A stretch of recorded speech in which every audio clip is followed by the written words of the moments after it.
Morning friends, good morning to all of you. आपका Honey study classes में बहुत बहुत स्वागत है।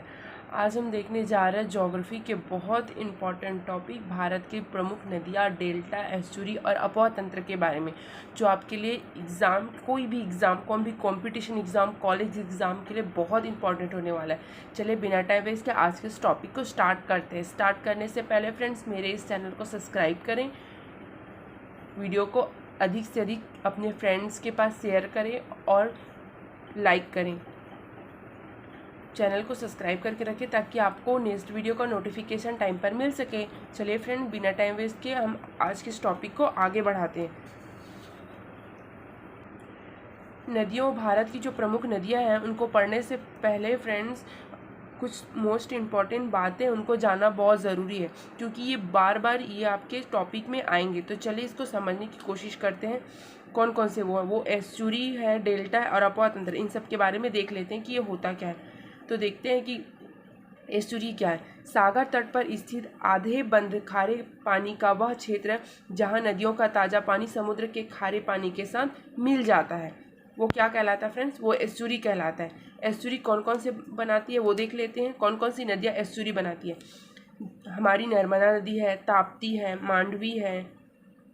ये एस्चुरी ज्वार नदमुख का निर्माण करती है। एस्चुरी पूछा जाए, ज्वार नदमुख पूछा जाए या डेल्टा पूछा जाए, इसका सबका आंसर यही आएगा कि जो सागर तट पर स्थित आधा बंद खारे पानी का वह क्षेत्र जहाँ नदियों का ताज़ा पानी समुद्र के खारे पानी के साथ मिल जाता है, यही एस्चुरी कहलाता है।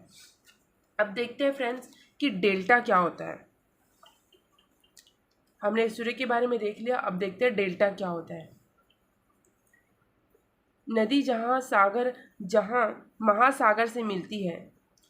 डेल्टा के बारे में कहा गया फ्रेंड्स कि नदी जहाँ महासागर से मिलती है उस जगह की नदी के द्वारा बह कर लाई गई मिट्टी के कारण नदी के धारा कई धाराओं में बढ़ जाती है। इस त्रिभुजाकार क्षेत्र को डेल्टा कहा जाता है। डेल्टा प्रायः उपजाऊ मिट्टी का निर्माण करती है। फ्रेंड्स, जैसे नदियाँ बहते हुए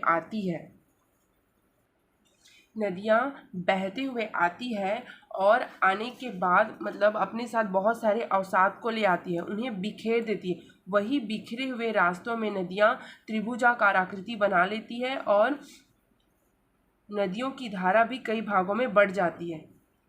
इस प्रकार से फ्रेंड, जब नदी आती है बहते हुए और वह नदियाँ, प्रमुख नदियाँ मैदानी इलाकों में कई धाराओं में बढ़ जाती है, तो इस प्रकार से त्रिभुजाकार आकृति का निर्माण हो जाता है।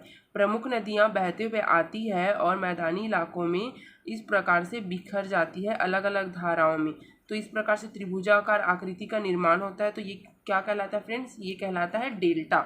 डेल्टा की एक प्रमुख नदियाँ होती है और इनके शाखाएं होती है। अब देखते हैं कि कौन कौन सी नदी है वो डेल्टा बनाती है।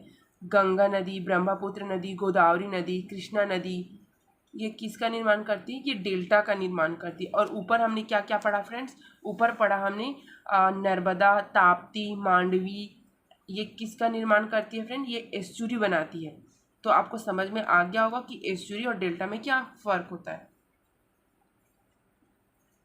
अब देखते हैं कि अपवाह तंत्र होता क्या है। अपवाह तंत्र शब्द एक क्षेत्र के नदी तंत्र की व्याख्या करता है। जो अपवाह तंत्र है वो नदी क्षेत्र मतलब उस क्षेत्र के नदी तंत्र की व्याख्या करता है, जिसमें अलग अलग दिशाओं से छोटी छोटी धाराएं, छोटी छोटी नदियां आकर एक मुख्य धारा मतलब मुख्य नदी का निर्माण करती है, वह अपवाह तंत्र कहलाती है। मतलब छोटी छोटी जो नदियां मिलकर एक मुख्य धारा का निर्माण करती है, वही सिस्टम क्या कहलाता है? वही तंत्र अपवाह तंत्र के नाम से जाना जाता है। अब देखेंगे फ्रेंड्स, भारत के अपवाह तंत्र को दो भाग में हम डिवाइड करके पढ़ते हैं। पहला तो हिमालय का अपवाह तंत्र, दूसरा है प्रायद्वीपीय अपवाह तंत्र, क्योंकि इसे पढ़ने में आसानी भी होगी और आपको समझ में भी बहुत अच्छे से आएगा। तो सबसे पहले देखते हैं कि हिमालय अपवाह तंत्र में कौन कौन सी प्रमुख नदियों के बारे में या कौन कौन से अपवाह तंत्र के बारे में पढ़ेंगे। हिमालय अपवाह तंत्र के अंतर्गत सिंधु नदी अपवाह तंत्र के बारे में पढ़ेंगे, गंगा नदी अपवाह तंत्र, ब्रह्मपुत्र नदी अपवाह तंत्र के बारे में पढ़ेंगे। सेकंड है हमारा प्रायद्वीपीय, इसमें पढ़ेंगे हम नर्मदा नदी, गोदावरी नदी, ताप्ती नदी और कृष्णा नदी, गोदावरी नदी, ये दक्षिण की नदियां हैं, इसके बारे में पढ़ेंगे। चलिए अब एक एक करके सभी अपोह तंत्र को देखते हैं। सबसे पहले देखेंगे फ्रेंड्स कि हम सिंधु नदी अपोह तंत्र, जो हमारी सिंधु नदी है उस अपोह तंत्र के बारे में देखेंगे। सिंधु नदी 3 देशों से होकर बहती है। जो हमारी सिंधु नदी अपोह तंत्र है वो 3 देशों से होकर बहती है। कौन कौन सी है, कौन कौन से देश है वो देख लेते हैं। चीन, भारत और पाकिस्तान। चीन, भारत और पाकिस्तान। अगर पूछा जाए कि सिंधु नदी कितने देशों से होकर बहती है तो आंसर क्या आएगा, 3 देशों से।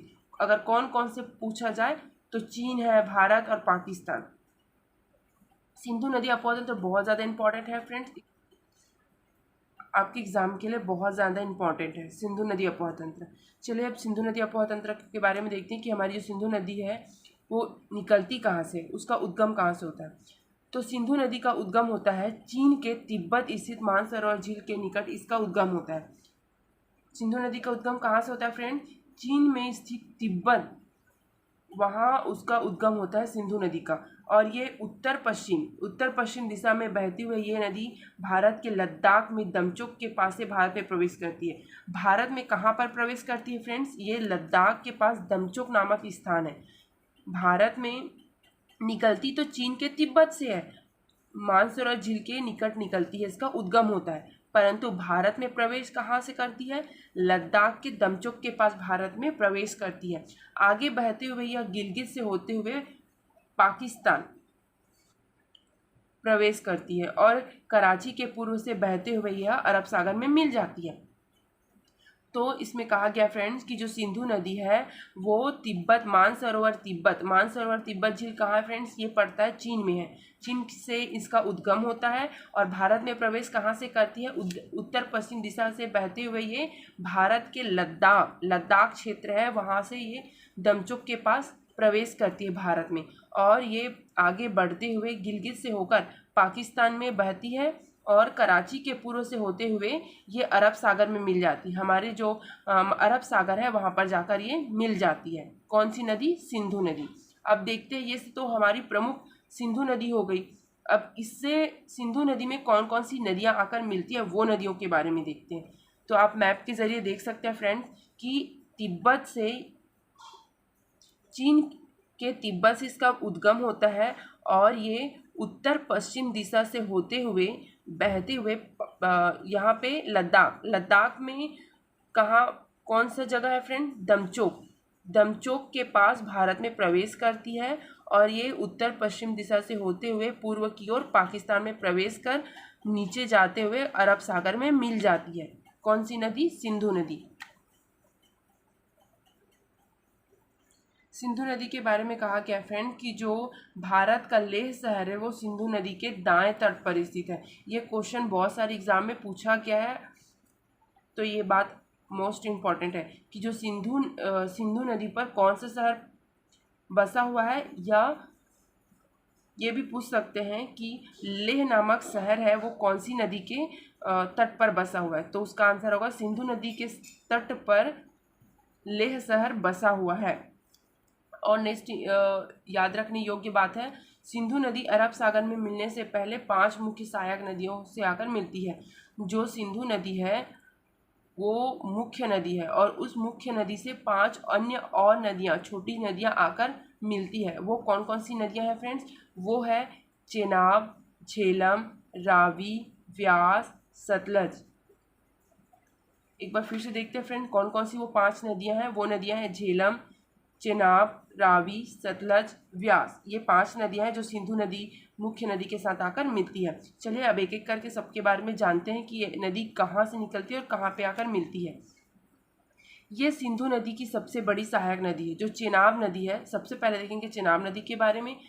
चेनाब नदी के बारे में कहा गया है ये सिंधु नदी की सबसे बड़ी सहायक नदी है। जो चेनाब नदी है फ्रेंड्स वो सिंधु नदी की सबसे बड़ी सहायक नदी है। इसका उद्गम हिमाचल प्रदेश के K12 लारा दर्रा है, K12 लारा दर्रा से होती है। जो चिनाब नदी है फ्रेंड्स वो सिंधु नदी की सबसे बड़ी सहायक नदी है।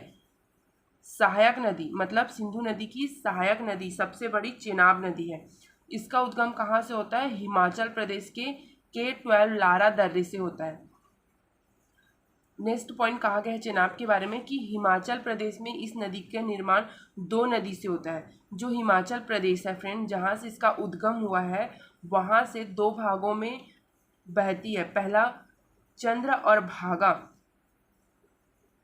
चंद्र और भागा, इस कारण से ये नदी एक हो जाती है और इस नदी वहाँ चंद्रभागा के नाम से जाना जाता है। जो हिमाचल से यह नदी निकलती है तो दो धाराओं में निकलती है फ्रेंड्स, चंद्र और भागा अलग अलग धाराओं में, और ये आगे चलकर एक हो जाती है, इसलिए इसे चंद्रभागा के नाम से जाना जाता है। कौन सी नदी को? चेनाब नदी को। तो चेनाब नदी का दूसरा नाम क्या नाम है? चंद्रभागा नाम से भी जाना जाता है। चेनाब नदी के बारे में सेकंड पॉइंट कहा गया है फ्रेंड्स कि ये नदी पाकिस्तान में जाकर सिंधु नदी से मिल जाती है। जो हमारी चेनाब नदी है, सिंधु नदी की सबसे बड़ी सहायक नदी, वो नदी पाकिस्तान में जाकर किससे मिल जाती है? सिंधु नदी में मिल जाती है। ये क्वेश्चन पूछा गया है एग्जाम में कि चेनाब नदी सिंधु नदी से कहाँ पर मिलती है। तो कहाँ मिलती है फ्रेंड्स? पाकिस्तान में जाकर सिंधु नदी से चेनाब नदी मिल जाती है। सिंधु नदी,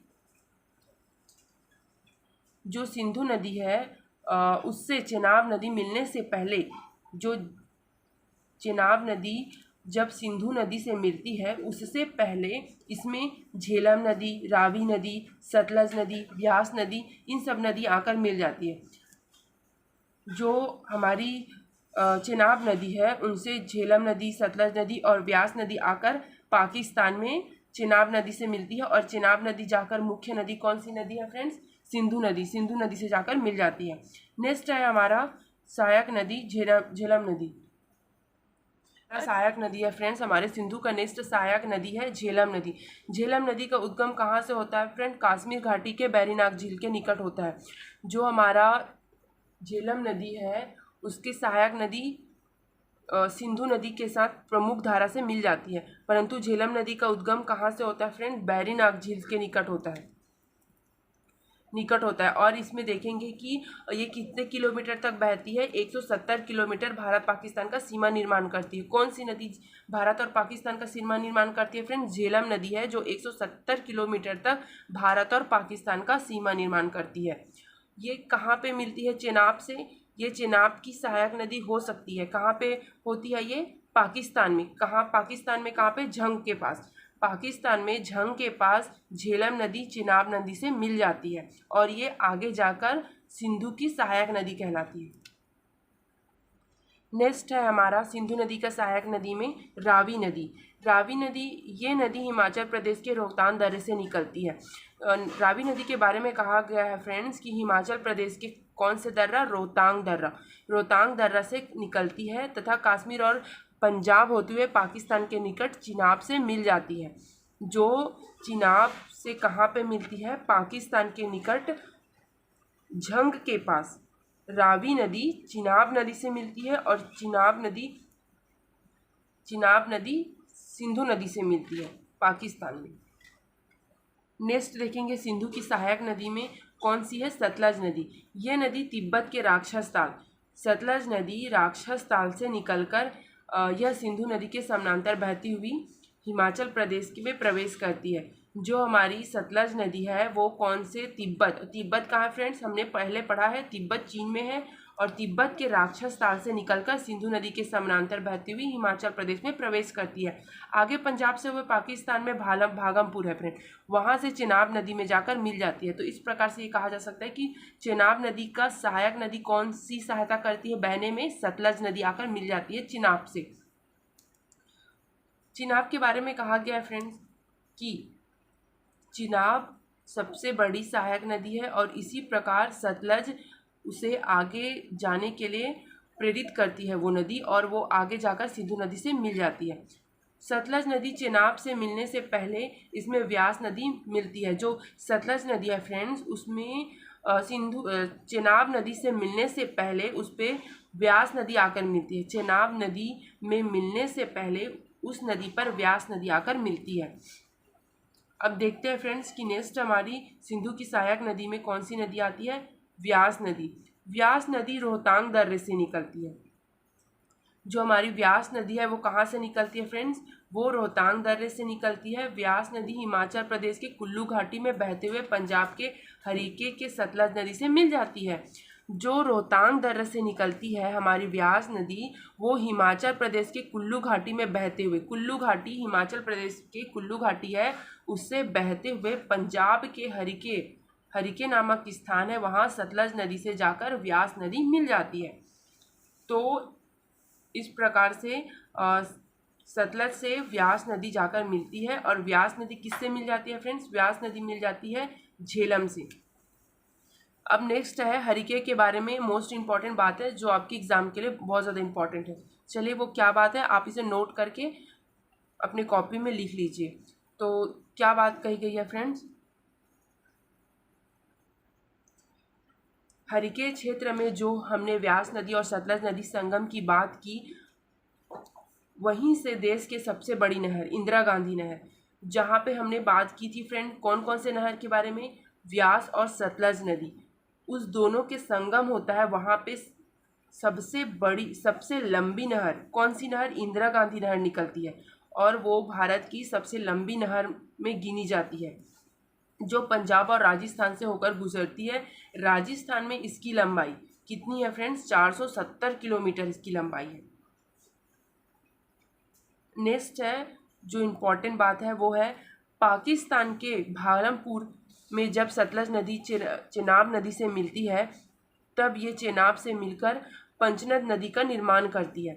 मतलब सिंधु नदी से मिलने से पहले 45 किलोमीटर तक 5 नदी एक होकर आगे बहती है। तो ठीक है फ्रेंड्स, आज के लिए इतना करते हैं। नेक्स्ट पार्ट में बनाएंगे इसका नेक्स्ट वीडियो, क्योंकि ये वीडियो बहुत ज़्यादा लंबा हो जाएगा। तो आप सेकंड पार्ट ज़रूर देखें। इस वीडियो को लाइक करें, चैनल को सब्सक्राइब करें और ज़्यादा से ज़्यादा अपने फ्रेंड को शेयर करें। Bye bye, see you, take care, मिलते हैं नेक्स्ट वीडियो में।